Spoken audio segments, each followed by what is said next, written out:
Vice President Harris and Governor Tim Walz completed their first swing through battleground states, as new poll numbers show them pulling ahead in some of those key states, drawing false attacks from Donald Trump about the crowd size at their rallies. Rachel Scott is tracking the race from Washington. Good morning, Rachel. Hey, George, good morning to you. This is an entirely different campaign, 1 week out from the Democratic National Convention, and a new poll shows that Vice President Kamala Harris is gaining traction in those critical battleground states.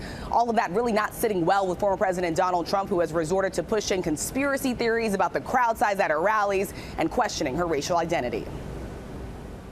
This morning, Vice President Kamala Harris gaining momentum in the race for the White House. Wrapping up her first major campaign blitz with her new running mate, Governor Tim Walz. You are battle-born, and if Donald Trump wants to pick a fight over our most fundamental freedoms, we say, bring it on. Bring it on. Bring it on.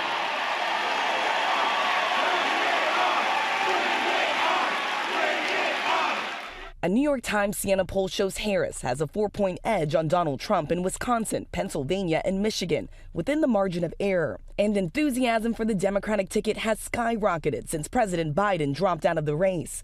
Walz addressing a crowd of 15,000 in Phoenix, making this dig at Trump. But Arizona just couldn't leave it alone, could you? It's not as if anybody cares about crowd sizes or anything. So. Trump has long boasted about the size of his rallies, just days ago claiming nobody has spoken to crowds bigger than me. And now the former president pushing conspiracy theories on social media that Harris used artificial intelligence or AI to create images of fake crowds, falsely claiming there was nobody there. David Muir, a senior advisor for the Harris campaign, writing, "These are not conspiratorial rantings from the deepest recesses of the internet," adding the author could have nuclear codes and be responsible for decisions that will affect us all for decades. Trump has been struggling to pivot to a new Democratic ticket, doing everything from questioning Harris's racial identity to mocking her intelligence and lashing out at new polling. Kamala is grossly incompetent and, in my opinion, has a very low IQ. He's now taking her on her pledge to make tips tax-free, something he has promised for months, calling it a Trump idea. The former president also putting immigration at the center of his campaign, vowing the largest deportation effort in American history.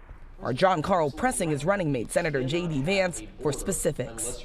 I think it's interesting that people focus on, well, how do you deport 18 million people? Let's start with 1 million. That's where Kamala Harris has failed, and then we can go from there.